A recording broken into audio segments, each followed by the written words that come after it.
너 진짜 원상태 맞아? Oke guys, ketemu lagi dengan Biru Channel yang pastinya bakal nge-review film-film seru. Jadi stay tune terus, let's go.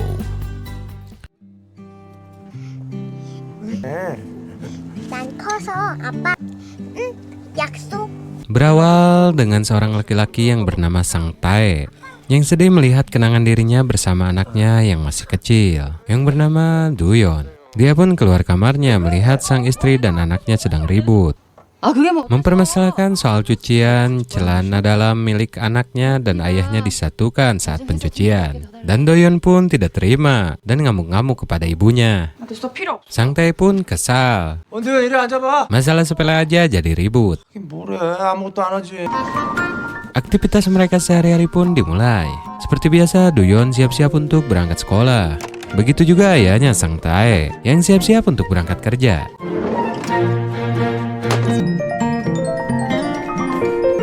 Mereka berdua pun berangkat. Ayah dan anak ini pun saling cuek. Bahkan sampai stasiun pun mereka tak saling sapa. Duyon pun tiba di sekolah. Duyon pun sedang asik mengobrol dengan temannya Jin Yong. Namun dia malah terjatuh. Seorang laki-laki pun menghampirinya dan membantu Duyon untuk berdiri. Inilah dia Jio. Duyon pun merasa malu dan dia pun langsung pergi meninggalkannya. Saat pulang sekolah, Duyon pun dihampiri Jio. Dia pun bilang kalau Jin Yong memberitahunya kalau Duyon pintar bernyanyi. Dia pun mengajak Duyon untuk bergabung kalau Senin depan ada audisi untuk bernyanyi. Dan Duyon pun bilang akan mempertimbangkan. Duyon pun senang bukan main. Dia pun merasa kalau Jio adalah jodohnya. Namun ayahnya Sang Tae pun datang dan menanyakan kenapa kau pacaran. Sang Tae pun ngomel-ngomel. Tak lama Sang Tae pun mendapatkan pesan kalau ayah mertuanya terjatuh. Untungnya ayah mertuanya baik-baik saja dan mereka pun asik mengobrol. Istrinya pun bilang kepada Sang Tae kalau dia masih khawatir kepada ayahnya. Dia pun menyuruh Sang Tae dan Duyon untuk pulang duluan. Namun Duyon masih sibuk dengan HP-nya. Ayahnya pun bilang, apakah kau pacaran? Duyon pun langsung pergi meninggalkan mereka semua. Dan ayahnya pun menyusul. Dan ayahnya pun menanyakan kenapa tingkahnya sangat membenci banget kepada ayahnya. Duyon pun terus berjalan dan menutup telinganya dengan headphone. Sontak ayahnya pun marah dan membanting headphonenya. Ayahnya pun menjelaskan kepada Duyon betapa lelahnya dia menjadi seorang ayah dan bekerja untuk keluarga. Andai kamu bisa merasakan menjadi seorang ayah. Dan Duyon pun mengungkapkan kekesalannya. Andai saja ayahnya bisa merasakan menjadi Duyon, dianggap terus-menerus seperti anak kecil dan harus selalu menjadi kutu buku. Ayah mertuanya pun datang dan menghampiri mereka berdua dan mengatakan, jika kalian berdua mengungkapkan keinginan di bawah pohon ginkgo ini, permintaan kalian bakalan dikabulkan. Namun mereka berdua sudah tidak ada. Dalam perjalanan pulang, mereka pun tidak saling menyapa. Tak lama berselang, mereka pun mengalami kecelakaan.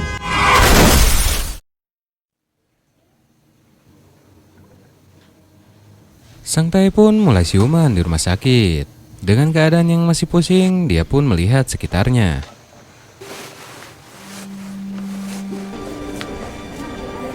Dia pun berjalan menuju resepsionis. Namun dia kaget mendengar suaranya dan melihat dirinya sendiri di dalam kaca. Dan tak memperdulikan perkataan dokter. Dia pun lanjut berjalan dan mereka berdua pun kaget. 아빠? Ternyata mereka berdua tertukar raganya. Jiwa Duyon masuk ke dalam raga ayahnya. Begitu juga sebaliknya. Jiwa ayahnya masuk ke dalam raga Duyon. Mereka berdua pun kebingungan. Berasa semua ini hanya mimpi. Duyon pun menanyakan kepada ayahnya untuk mencari solusinya. Dan akhirnya ayahnya pun punya ide. Dan mereka pun naik sebuah taksi. Sang Tae pun memberitahu kepada supir taksi agar memilih jalanan yang tidak macet. Namun dia mencium bau rokok dan memarahi supir taksinya bahwa di belakang ada anak kecil. Duyon pun hanya bisa menangis. Supir taksi itu pun keheranan. Mereka pun berhenti di depan rumah sakit jiwa dan supir taksi itu pun tidak heran. Sang Tae pun menemui temannya, Byongjin, salah seorang dokter ahli kejiwaan. Setelah menceritakan semuanya, Byongjin pun malah tertawa. 웃지 말고 좀, 이 자식아. Semakin Sang Tae menjelaskan, Byongjin pun semakin tertawa 상태가 이제 왜 이러냐? dan semakin tidak percaya. 강상고 31회 정병진. 아, 논산 놀래. 고래 잡은 니가 제일 믿을래? 병진아 나라니까 상태라니까. 먹이는 거냐? 나 좀 봐봐. Akhirnya Byongjin pun menyuruh mereka keluar. Namun Sang Tae malah membuka aib Byongjin waktu dulu. Sontak Byongjin pun malah marah ke Duyon. Dikiranya dia telah membongkar aibnya kepada anaknya hingga mengetahui semua rahasianya. Mereka pun semakin pusing dengan keadaan ini dan mampir ke sebuah minimarket untuk membeli minuman. Penjaganya pun marah karena Sang Tae di mata penjual hanya seorang gadis remaja yang belum wajib meminum minuman beralkohol. 아이고 집안 꼬랑마이구만. 당신 나 알아? Penjual pun semakin bingung. Sang Tae pun menjelaskan soal pertukaran ragam mereka. 내 몸이 아니야. 어? 얘 몸이 내 몸이고 내 몸. 내 몸이 내 몸이든 무슨 상관이야? 나만 건강하면 되지. Dan pemilik toko asli pun datang, menyuruh si orang tersebut keluar. Dan ternyata orang tersebut pasien rumah sakit jiwa. Sang Tae pun menyuruh Duyon untuk tidak menceritakan hal ini kepada ibunya. Ibunya pun sangat senang mereka berdua masih selamat dari kecelakaan itu. 자, 어이구. 어이구. 해줘서 얼마나 다행인지 몰라. 나 진짜 걱정돼서 지금 다 안 해도 되잖아. 꼴. Duyon pun makan dengan lahap dan menyuruh ayahnya Sang Tae untuk diet. 왜 그래? Dan ibunya pun mengatakan kalau malam ini dia menginginkan meminum bir. Di saat birnya tumpah, sontak Sang Tae pun ingin meminumnya.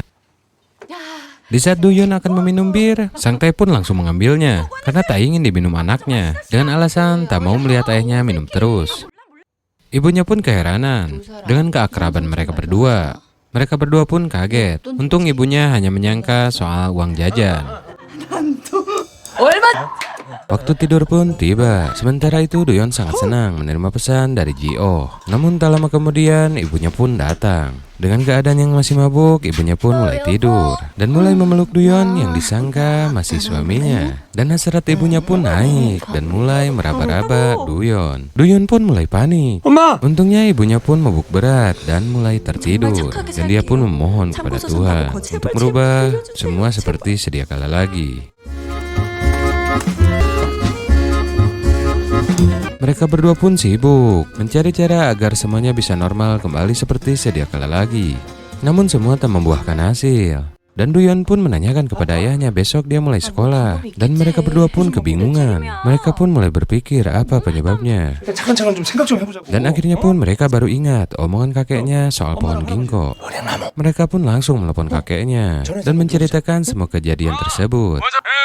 Dan kakeknya pun menjelaskan, bukannya kalian berdua yang menginginkan bertukar jiwa, dan pohon ginkgo itu mengabulkannya. Mereka pun menanyakan solusinya, dan kakeknya pun menjawab kalau dalam 7 hari mereka akan kembali normal seperti biasa lagi. Mereka pun mulai berdamai sesuai perintah kakeknya, dan mereka pun mencari solusi untuk 7 hari ke depan, dan harus melakukan tugas masing-masing. Tapi sebaliknya, mereka pun mulai melakukan aktivitas seperti biasanya. Namun keadaan semuanya terbalik. Duyon harus melakukan aktivitas ayahnya dan ayahnya harus melakukan aktivitas Duyon. Dan mereka berdua pun saling memberitahu apa yang harus mereka lakukan setelah di tempat masing-masing. Duyon pun mulai mengajarkan cara bergaul dengan teman-temannya. Dan yang paling penting, jika Jin Yong mengajak dia untuk ikut audisi bernyanyi, maka harus ditolak dan jangan ikut. Begitupun ayahnya memberitahu kepada Duyon agar berperilaku baik di kantor. Hindari kata-kata aku akan bertanggung jawab kepada siapapun. Ayahnya pun mengajak bertukar HP. Dan semua catatannya sudah ada di HP-nya. Dan mereka pun bertukaran HP. Duyon pun menyuruh ayahnya untuk berjanji untuk tidak macam-macam dengan HP-nya, apalagi membaca pesannya. Dan ayahnya pun menyetujuinya. Sang Tae pun sampai di sekolah. Dan dia pun mengatakan ini hanya sekolah SMA dan aku pasti bisa melaluinya. Di sisi lain, Duyon pun sudah sampai di tempat kerja ayahnya. Duyon pun merasa bangga dengan posisi ayahnya karena semua orang tunduk kepadanya. Namun ternyata pimpinan yang asli ada di belakangnya. Mereka buka tunduk kepada ayahnya Duyon.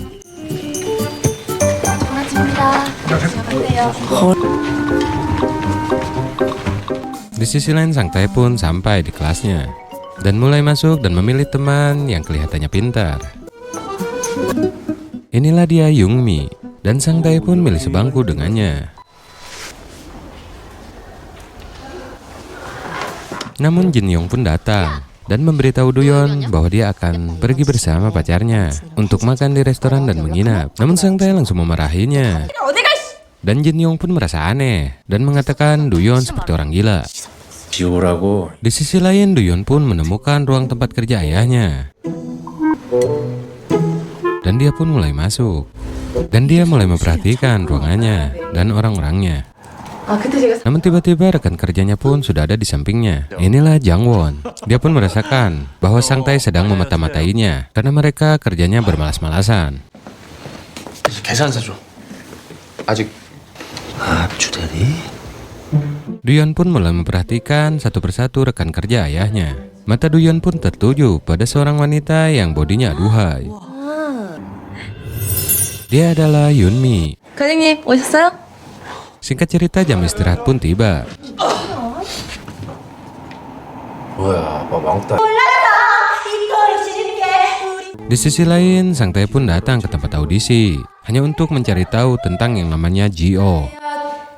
저는 지효 선배 좋아해서 나왔거든요. 사랑해요. Namun tak lama berselang, Duyon pun dipanggil namanya. 원도연. Akhirnya Sang Tae akan menunjukkan skill bernyanyinya dengan tujuan Ji-oh agar tidak suka. Dan Sang Tae pun mulai bernyanyi.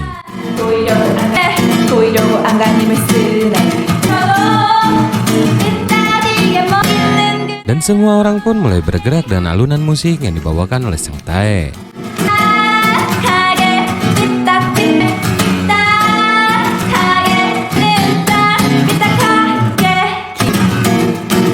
Dan sialnya, Ji-oh malah sangat menyukainya. 이 노래 나도 좋아하는 노래인데. Di sisi lain, Duyon sedang memainkan HP di tempat kerja ayahnya. Dan Jang Won pun menegurnya untuk konsentrasi dalam pekerjaannya. Karena pemimpin penerbit artikel ini adalah dirinya. 여기 창고 이거 어떻게 굴러갑니까? 맞네. 장원이요. Jang Won pun meneruskan presentasinya. 이거 확대 좀 해주면 안 돼? Duyon pun tidak setuju dengan modelnya dan ingin diganti. 모델 얼굴을 한번 잘 보세요. 이메일. Padahal itu pilihan ayahnya sendiri. 친하고 Namun Yoonmi menginginkan hal yang sama untuk mengganti modelnya.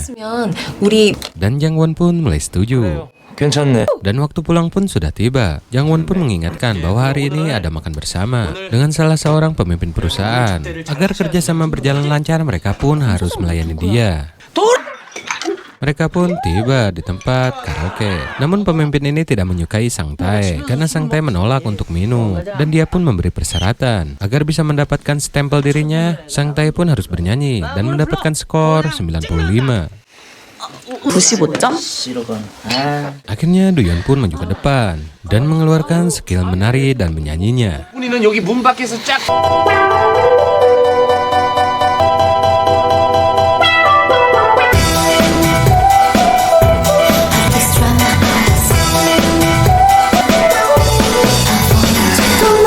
Semua orang pun terkagum-kagum melihatnya.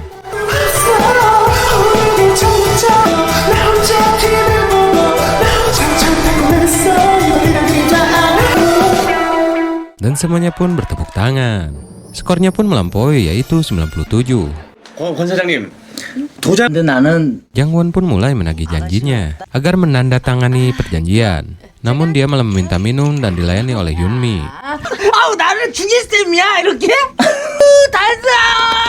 Dan mulai melecehkan Nona Yoonmi.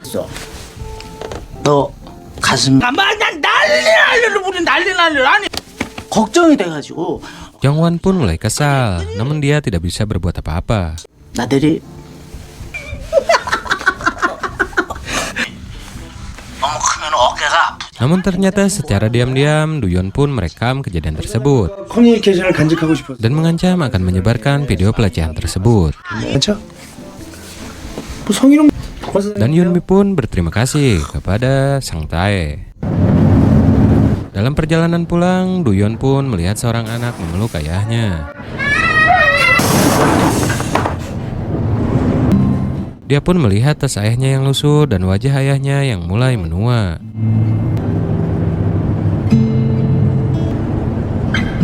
주름이 왜 이렇게 많아? 우리 아빠 많이 늙었네. Singkat cerita, Doyeon pun sudah sampai di rumah. Ayahnya pun menanyakan kenapa baru sampai larut malam. Doyeon pun mengatakan kalau tadi ada acara makan malam. Dan mereka pun membuka pesan masing-masing. Doyeon pun menanyakan kenapa ikut audisi. Begitupun ayahnya menanyakan tarian apa yang kau tarikan. 실력 좀 보여준 거지. Mereka berdua pun menyampaikan hanya mengeluarkan keahlian saja.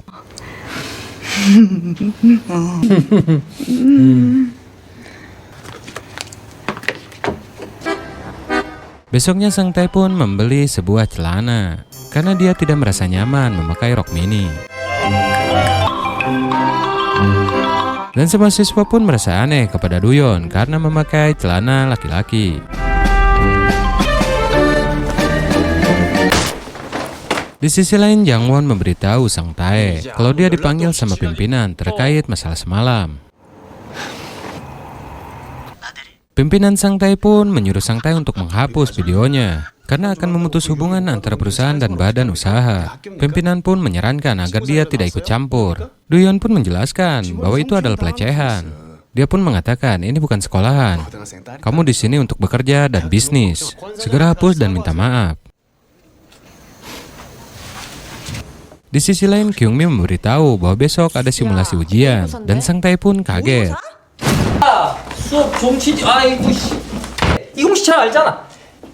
Sang Tae pun tidak mengerti dengan pelajarannya. Dia pun berinisiatif mengajak Kyungmi untuk belajar bersama di rumahnya. Namun Kyungmi tidak mempedulikannya dan Sang Tae pun tidak pantang menyerah.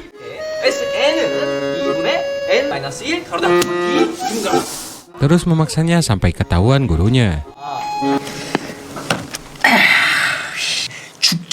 Namun dia kena jitak gurunya dan disuruh belajar dengan benar. Akhirnya Kyungmi pun menyetujuinya. 된장찌개 받고 그래. 저 때문에 부장님 앞에서 안 치시셨는데 어때요? Beralih ke Nona Yunmi yang mengajak Sang Tae untuk minum dan mentraktirnya makan. Sebagai tanda terima kasih atas pembelaannya terhadap dirinya waktu di tempat karaoke. Doyeon pun malah melihat kuku Nona Yumi yang sangat bagus. 젤레를 어디서 받았어? 이거요? 뭐라 그런 건데? 어머 완전 금손이다. 진짜 이쁘다 이거. Di sisi lain, Sang Tae pun mengajak teman-teman Doyeon untuk belajar di rumahnya. Sambil mengobrol, Jin Yong pun meminta izin untuk membuka BH-nya. Sontak Sang Tae pun kaget dan melarangnya melakukan itu. Jin Yong pun mengatakan, kau semakin menakutkan. Orang tua Jin Yong pun selalu menanyakan keadaannya. Dan Sang Tae pun bilang kalau itu orang tua yang baik. Namun kata Kyungmi berbeda dengan orang tuanya yang tidak memperdulikannya. Sang Tae pun mengatakan itu karena kau anak yang rajin. Tapi tidak, kata Kyungmi, orang tuanya tidak menyayanginya. Padahal aku pura-pura rajin supaya mereka peduli. Doyeon pun pulang ke rumah dan membawa banyak belanjaan. Ibunya pun memarahinya. Namun Sang Tae dan teman-teman Doyeon pun keluar. Refleks Doyeon pun keluar.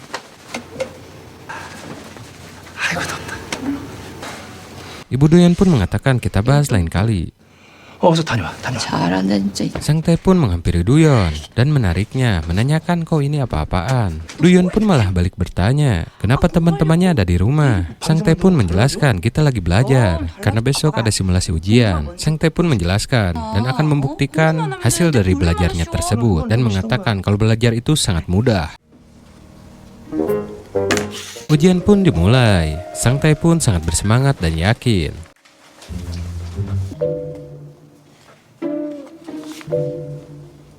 Namun di tengah ujian dia pun mulai merasa pusing dengan pelajarannya.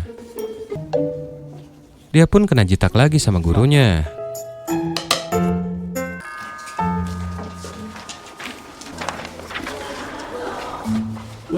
Ujian pun terus berlanjut dan dia pun semakin pusing dan mulai menyerah. 지효 선배 Di sisi lain di tempat kerja, Jangwon pun mengajak Sang Tae untuk ke atap gedung.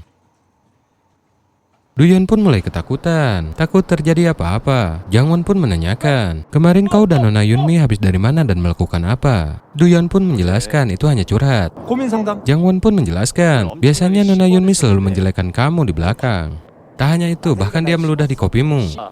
Jangwon pun berlutut dan meminta resep agar dia bisa dekat dengan Nona Yunmi. Ternyata Jangwon sangat menyukai Nona Yunmi. Dia pun meminta Sang Tae untuk mengajarinya cara mendekati Nona Yunmi. Karena berbagai cara sudah gagal cara mendapatkannya. Duyun pun menjelaskan kalau dia tuh orang yang sangat membosankan dari berbagai aspek. Kalau mengirim pesan, jangan selalu menanyakan soal cuaca. Duyun pun menjelaskan kalau chatting dengan cara ini sudah pasti kau akan ditolak. Duyun pun mengatakan sungguh miris kamu ini. Jangwon pun memohon, dan Duyun pun mulai mengetik chat kepada Nona Yunmi. Jangwon pun keheranan, mengetiknya sangat cepat. Nona Yunmi pun membaca pesannya. Sang Tae pun pulang dari sekolahnya dan mendapatkan pesan dari Ji-oh. Ji-oh pun mengajak Duyun pergi ke suatu tempat. Sang Tae pun lagi makan, dan Duyun pun pulang dari kerjanya dan menanyakan gimana hasil ujiannya. Sang Tae pun menjawab semuanya lancar. Sang Tae pun mendapat pesan dari Jangwon dan sangat berterima kasih. Duyun pun menjelaskan semuanya. Dan Duyun pun sangat senang mendapatkan pesan dari Ji-oh yang mengajaknya kencan. Ayahnya pun bilang harusnya aku hapus saja pesannya. Duyun pun meminta ayahnya untuk pergi kencan, namun ayahnya tidak mau dan mengatakan itu kencanmu, masa aku yang harus pergi. Duyun pun terus merayu ayahnya agar ayahnya mau berkencan dengan Ji-oh.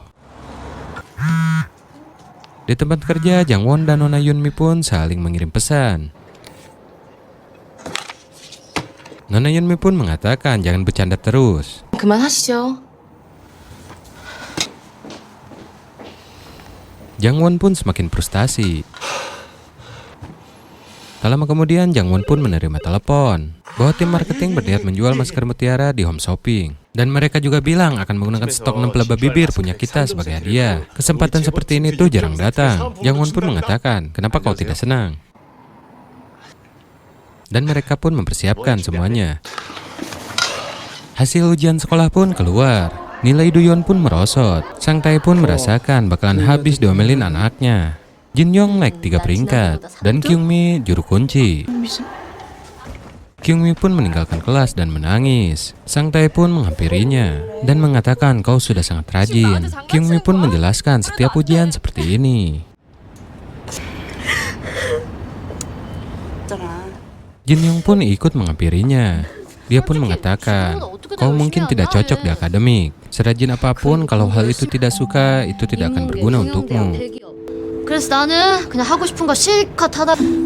Sang Tae pun membenarkan omongan Jin Yong. Di sisi lain, Jangwon dan Nona Yunmi sedang mempersiapkan untuk acara iklan. Namun model yang dipilih tidak bisa datang karena mengalami kecelakaan. Dan kru TV pun menghampirinya, menanyakan kesiapan mereka, dan meminta salah satu dari mereka untuk tampil. Dan mereka berdua pun semakin panik karena mereka berdua tidak bisa melakukannya. Namun seketika itu mereka melihat Sang Tae. 이런 기회 흔치 않습니다. 헬링 마스크팩 3종 세트를 Ya, Sang Tae pun menjadi bintang tamunya. Pimpinan dia pun melihat di televisi. Bahkan istrinya pun melihat Sang Tae ada di televisi. Pimpinan mereka menelpon Jangwon, dan Jangwon pun menjelaskan semuanya, bahwa semua baik-baik saja. 아델리아 코랄 3호는 Duyun pun mulai memperkenalkan produknya dengan sangat lihai. Semua rekan kerjanya terkagum-kagum. 열공하는지 모르시죠? 그럼 아마 사기가 팍팍. 책상 위에 요거 이거 한번 싹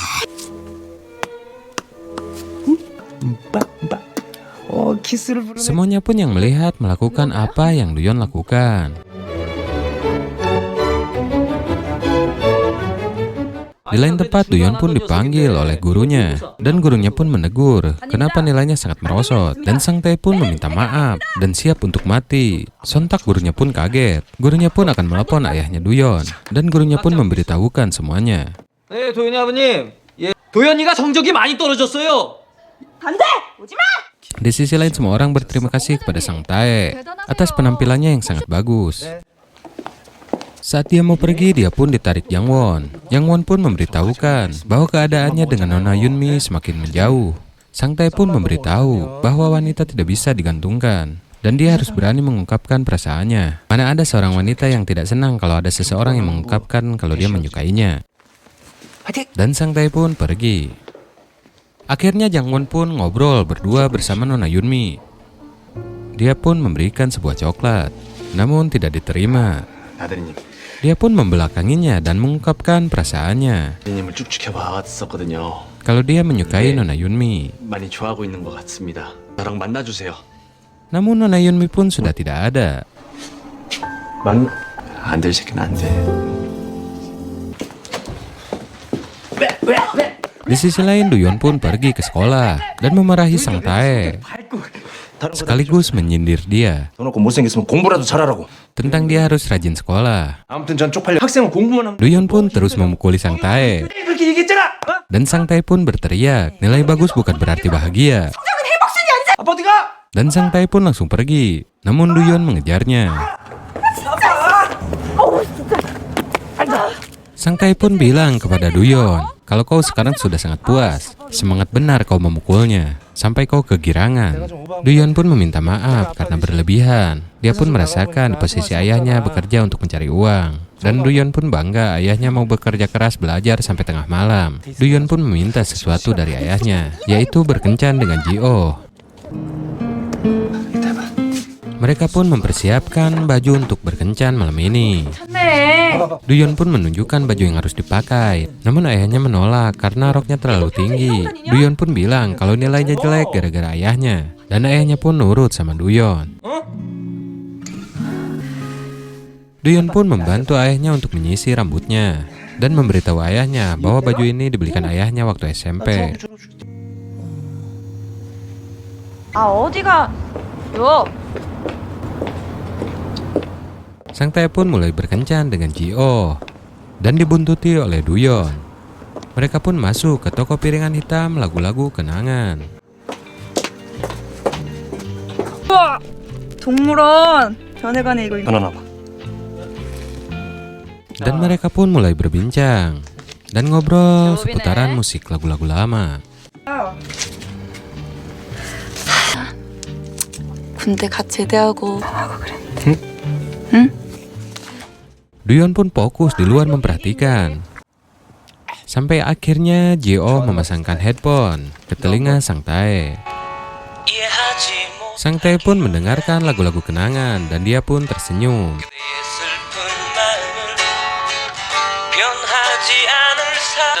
Dan Duyon pun hanya bisa melongo melihatnya.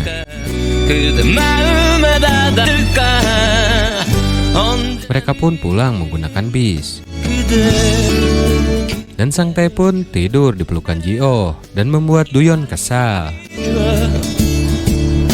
Dan akhirnya mereka berdua pun berdiri dan bersiap untuk turun.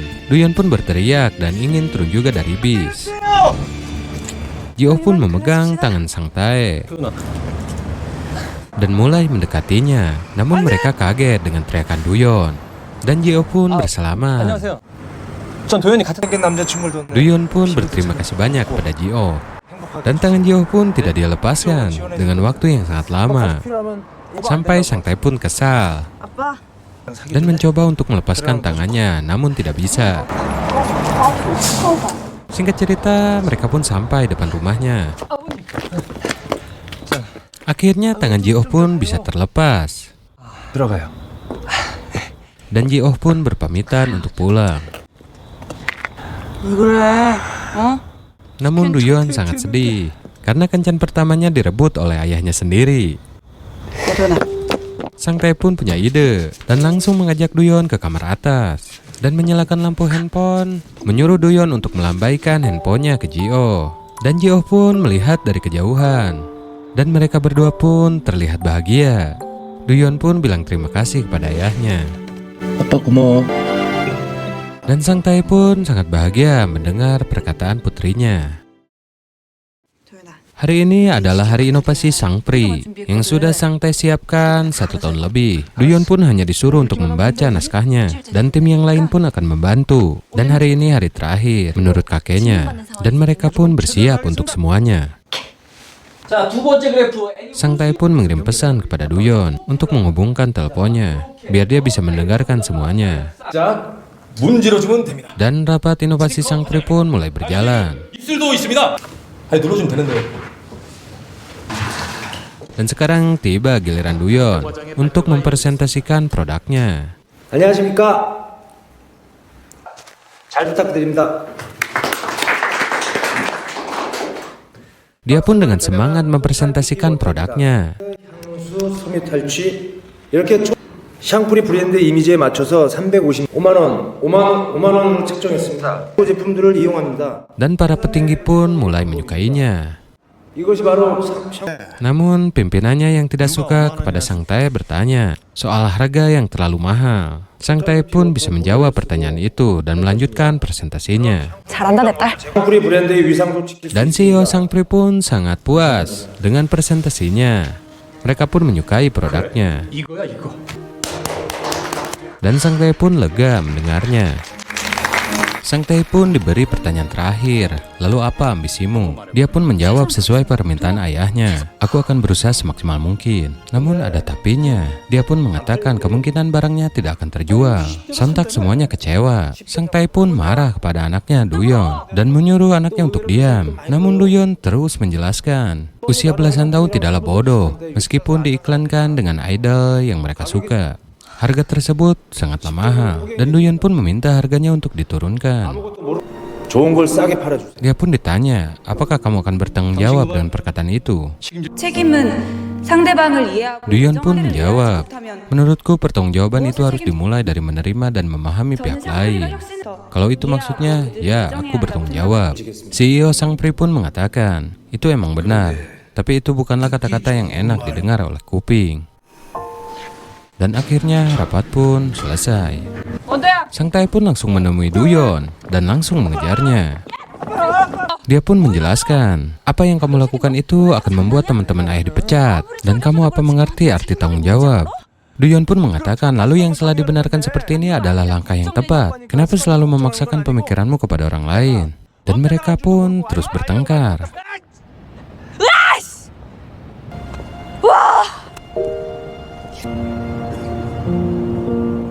Sang Tae pun menghubungi Byongjin dan mengatakan kalau dia benar-benar Sang Tae. Sang Tae pun langsung menuju ke tempat Byongjin. Setelah di hadapan Byongjin, Sang Tae pun tidak banyak bicara. 경주의 한 야외 가수. Dia langsung mengeluarkan tarian mautnya. 정병진.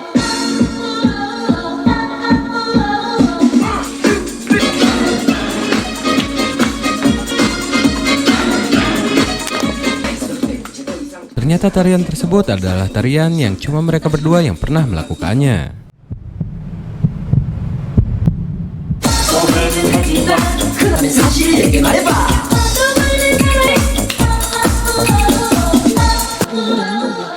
Dan Byongjin pun menyadari kalau dia benar adalah Sang Tae. Sang Tae pun bingung apa yang harus dia lakukan. Byongjin pun menanyakan bagaimana rasanya. Sang Tae pun menjawab entahlah. Dia pun menceritakan semuanya. 그때는 어려웠던 걸 왜? Dan Byongjin pun mengatakan, 애가 진짜로 바라는 apa yang 거지. diinginkan oleh anak, kau harus renungkan itu.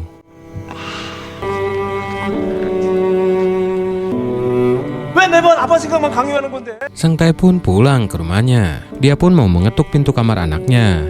Namun tidak jadi. Dan mereka pun cuma duduk bersebelahan, terpisah oleh pintu. Besoknya Duyon pun buru-buru berangkat ke kantor. Handphonenya pun jatuh dan tertinggal. Sang Tae pun mengambil handphone anaknya dan melanjutkan ke tempat lapangan baseball. Saat latihan, handphonenya pun berdering. Dia pun langsung mengangkatnya dan diberitahu kalau tim inventoris kita semuanya dibekukan. Sang Tae pun segera menuju kantornya menggunakan sepeda. Di sisi lain, Duyon mencari CEO. Dan Duyon pun merasakan penyesalan yang sangat dalam. 진짜 미안해. Saat mau turun tangga, dia pun terjatuh.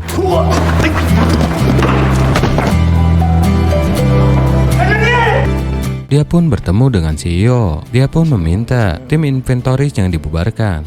CEO pun mengatakan, bukankah kau akan bertanggung jawab? Duyon pun memohon, namun CEO pergi begitu aja. Duyon pun mengejarnya. Namun mobilnya menabrak Sang Tae yang memakai sepeda.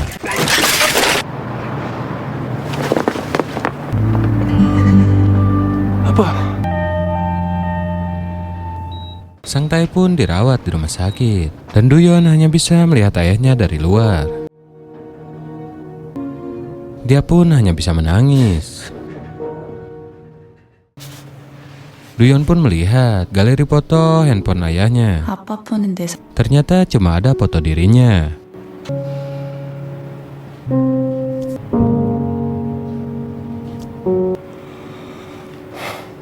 Duyon pun masuk ke ruangan ayahnya dan mengatakan, sebenarnya Duyon tidak membenci ayahnya. Dia hanya malu selama ini tidak bisa memenuhi harapan ayahnya dan takut kelak ayahnya akan merasa kecewa terhadapnya. Tanpa dia sadari, dia semakin jauh dari ayahnya. Duyon pun meminta maaf. Duyon pun mengatakan kalau dia sangat menyayanginya.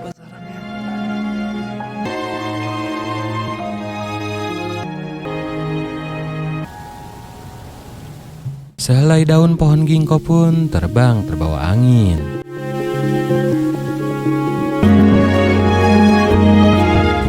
Dan terus melayang menuju ke tempat Sang Tae.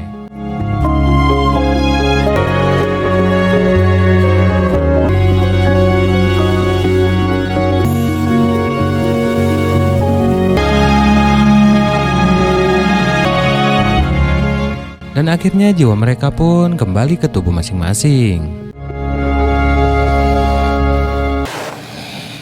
Sang Tae pun terbangun, segera mencari anaknya Duyon. Dan akhirnya mereka pun bertemu.